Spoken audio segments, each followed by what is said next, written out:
We're back. Yeah, back home. So what now? Let's go world. In this episode, we will explore the reality of returning back to reality after volunteering abroad for a long period of time. Yeah, so let's dive in.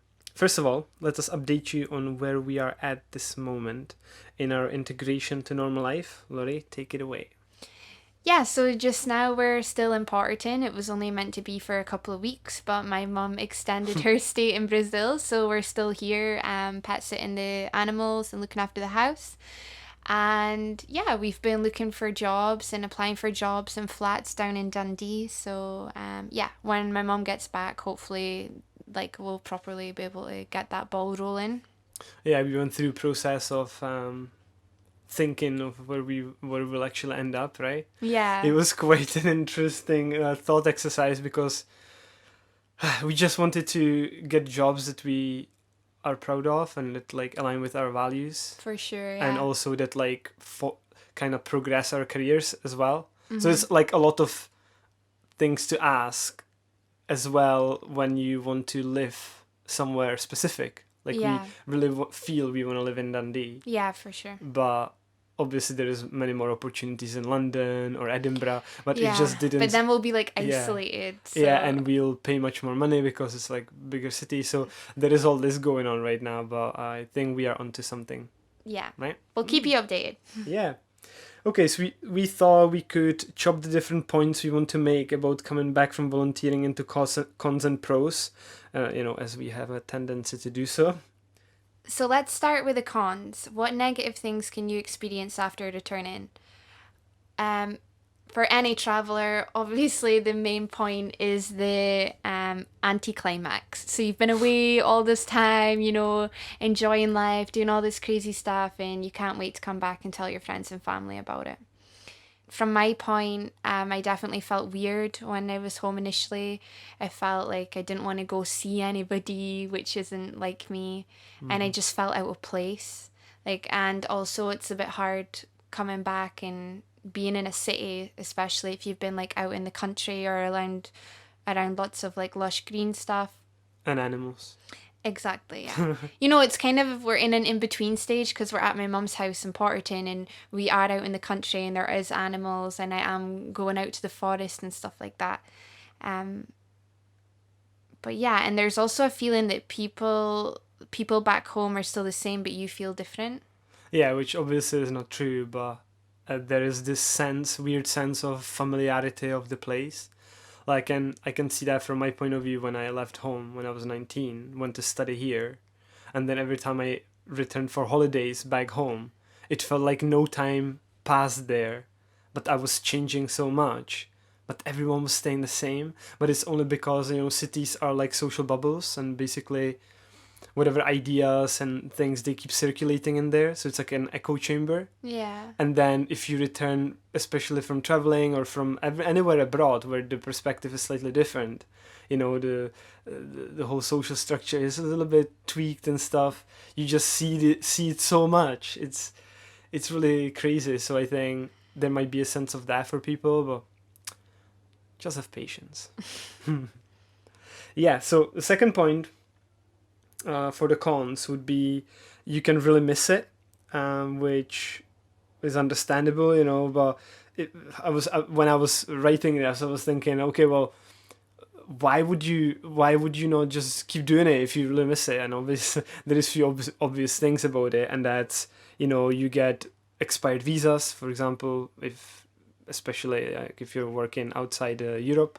So you need to, you might have like a 2-year working visa, but that just lasts those 2 years, and then you need to come back. Obviously you probably don't have any money because especially in animal volunteering you need to contribute to it, it's not funded and all that. So that's big factors to that. You also make strong bonds with people and animals, so you can really miss that. And especially if you were volunteering on your own, it's a big thing. For us it was slightly easier because we had each other, so Yeah, and we were together. Yeah. It's a totally different experience. Yeah, doing you on did your it own. on your own. Like, Yeah, it's totally so different. Yeah.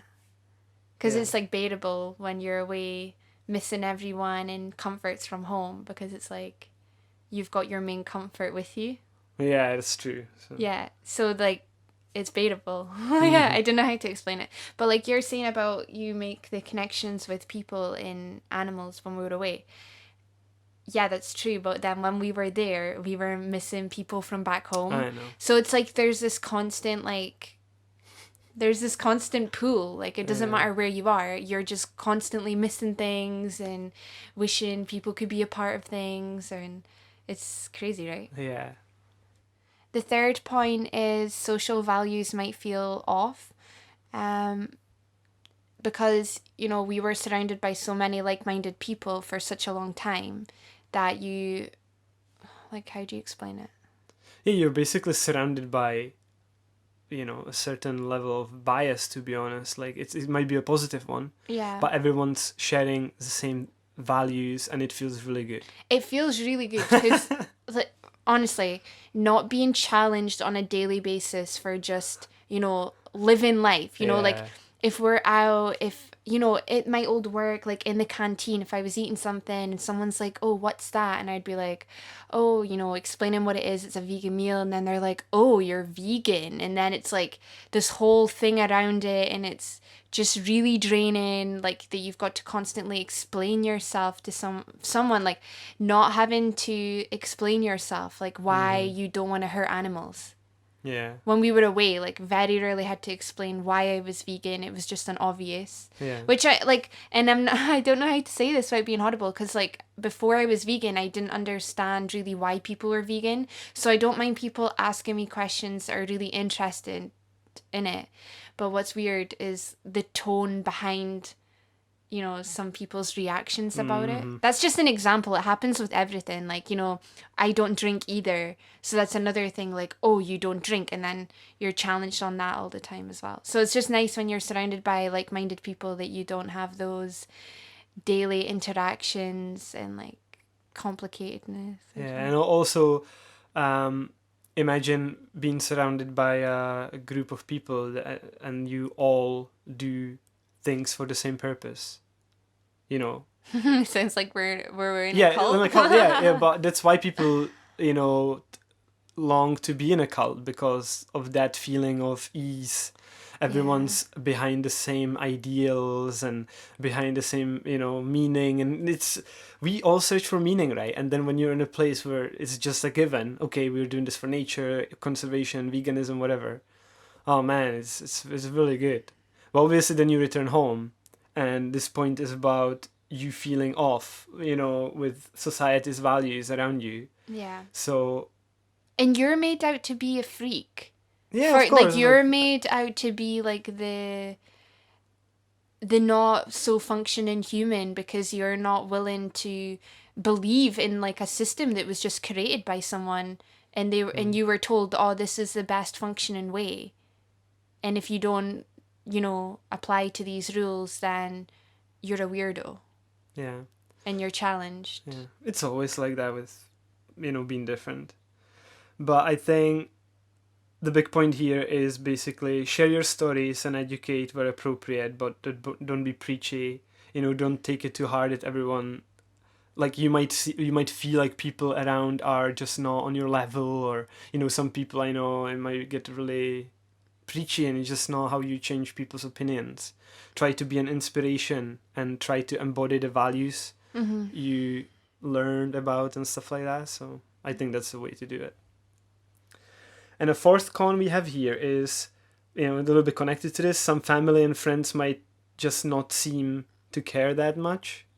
And, it's about this thing. You've done something for a long time that feels very selfless, and, you are full of it. Like, and then you come back with all this energy, like stories of, being with elephants and whatever. And to people back home that have regular jobs and just need to deal with everyday craziness of life, that might just be annoying, and you need to understand that. So but don't take it personally. It's just there might be time and place for sharing all that, or As well, I think with the whole fact that we kept everyone updated while we were away, yes, social media is a huge factor of things, so people were probably kept up with our journey if they were interested. Like, we're not saying that exactly, anyone has to be interested in our lives, yeah, but I think having access to that, you kind of feel that you're kept in the loop as well, with all the like group chats and all oh that sort for of sure, stuff. it's so If much you're easier. like, if you're having an input now and then and sharing things now and then, like, you feel like you've been updated along the process. Yeah, so that's usually the main reason. It's just we've heard from other volunteers this was their experience or whatever, so we are throwing it in here. Okay. Now let's look into the positive aspects of post-volunteering return. Pro number 1. From seeing different cultures, customs, etc., you don't see everything in your country as how it's supposed to be.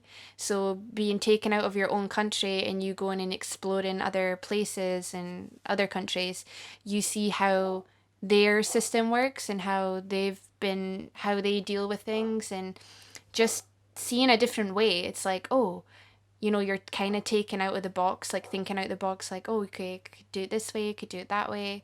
Um, yeah, so that's. Do you guys hear that? It's Ellie barking. Yeah. She's probably like another dog going by. Yeah, so this whole thing is about healthier perspective and kind of like a newly gain confidence that's just like natural after such an experience. Yeah, and you can, like, definitely we notice that you appreciate a lot more things from back home. So, all the little things that you just take for granted that, in other parts of the world, like, they don't even have those things. Yeah. And it's just crazy that, that happens. So it's really cool that you notice things like that. And also with this comes a little bit of confidence in living in the world, as, you don't take it so seriously anymore. Yeah, because this is not the only way, this is not the truth to everything. You just kind of, okay, well, everyone has their truths. Yeah. And we kind of Let's just swim through this thing, Yeah. like. And we kind of just live life like, okay, we're just going to do what feels good for us, and, that's it, right? Yeah, rock and roll. Second pro is being less greedy. So obviously when you're traveling, you hopefully living more minimalistic way of life. And bringing that back with you is, I think, very useful, because then you're surrounded by less stuff, you feel a lesser need for material things, and that makes your mind a little bit less cluttered. Yeah, it and, makes you feel so good in your head. yeah, so it's really good. Yeah. Bring it back. And, like, people from my family have been telling me this as well. Like, my sister started decluttering her house, and she feels so much better with her in her mind just from doing that. Mm-hmm. So it's not just like because me and Yuri's doing it. Mm-hmm. It's like someone close to us has said the exact same thing. It's good.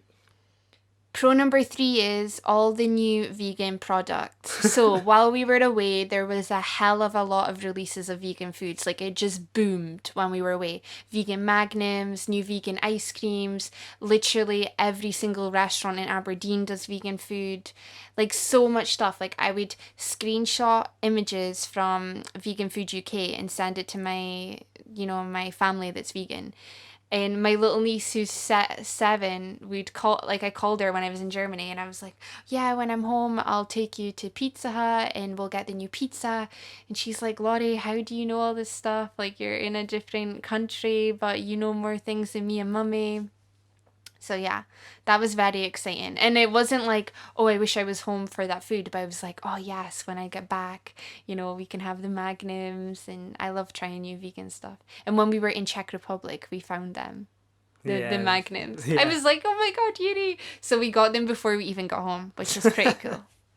Yeah, the vegan foods are now just out of this world. Yeah. Another pro is new job opportunity. So obviously, if you volunteered and it was a positive experience for you, you might just be really into it and want to make a career out of it. So you might have a previously gained skill set, such as, you can be a graphic designer or whatever, and you might just find a new job in that field and, surround yourself in that world, and it's completely cool and fine. That would be nice. Yeah, and we've been looking into those options as well, and it's really exciting because you're, what is it called? You're like actively choosing things that align with your values. Yeah. So when it's kind of like, whenever we're reviewing a job, it's like, oh, well, that's not really in line with what we believe. So, like, why even apply for it? Yeah. Even if the money's good, like, why apply for it? Because inside it just feels really damaging. Because we are just, that enthusiasm you have volunteering. We want to keep it going. We want to be behind something that we believe in, and it's much a different. As much as we can be, yeah. Yeah, but it's a different energy you bring to workplace if you believe in it.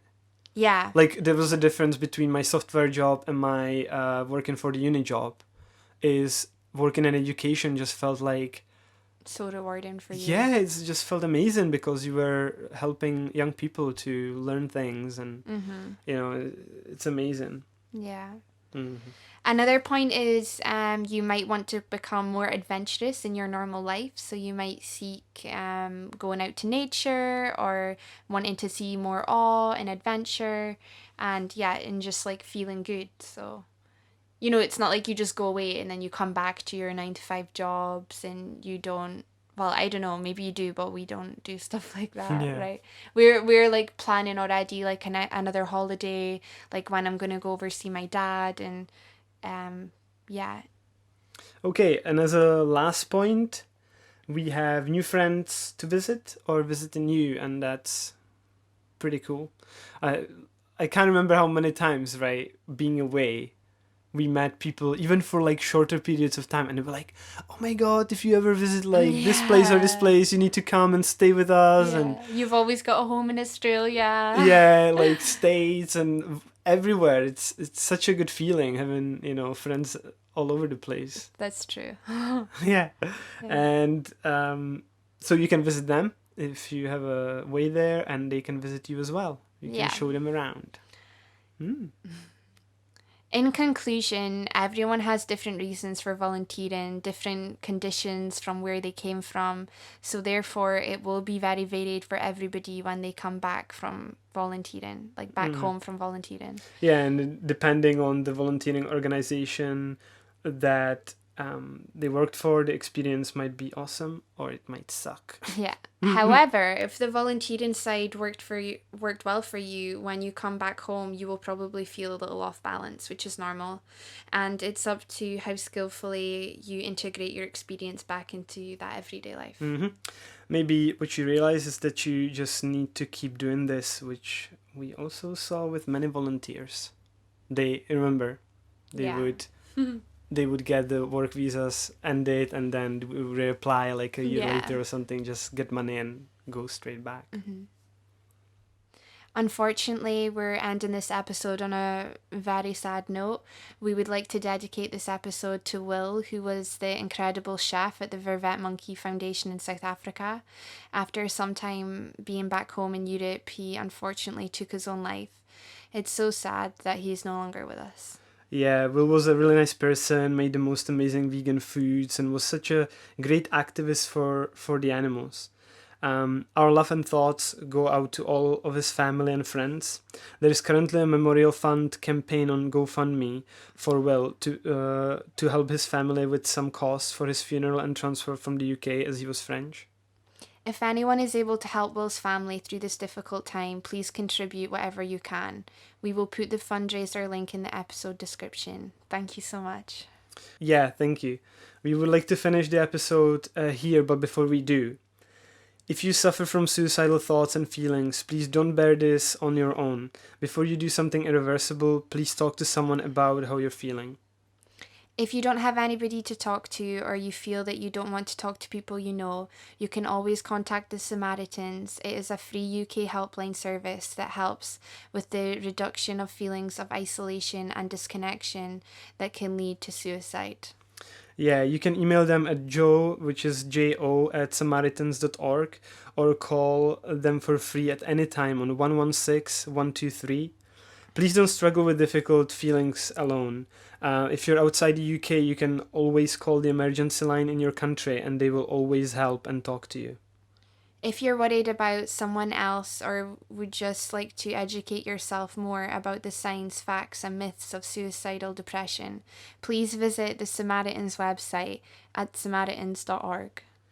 So this is it, guys. Have a lovely day, wherever and whenever you are. Stay inspired, happy, and wild. Much love, guys. Bye. Bye.